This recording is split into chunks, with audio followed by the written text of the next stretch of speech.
Special खाना खाकर आ जाओ, ताकि अल्लाह की इबादत में ताखीर ना हो। खाने के लिए भी ज्यादा वक्त नहीं देते थे। ये अहमियत वाली बात है, ये बहुत बड़ी मुक़द्दस वाली रात है, इसकी अज़मत बहुत सी है।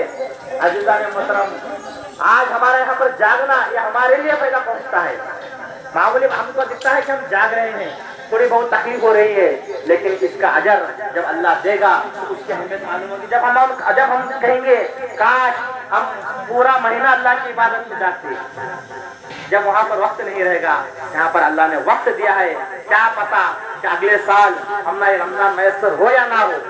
क्योंकि अल्लाह कलाम पाक फरमाता है, कुल्लुन नफ्सिन ज़ाइक़तुल मौत, हर नफ्स है तो जानदार को मौत का मजा चखना है। अल्लाह ने हमें हयाती दिया है, मरना बरहक है। मेरे आका आलम फरमाते हैं, आया है तो चलने वाला, दम का कहाँ ठिकाना है, जाना जीना एक दिन, मरना एक दिन, मरना एक बहाना है, ये मौत उसी की है, आनी बरख है। अल्लाह ने हमें हयात दिया है तो हम हमारा कीमती वक्त दें।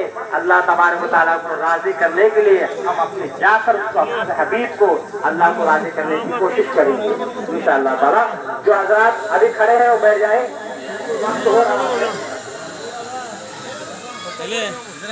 दुआ के लिए हाथ उठाएं।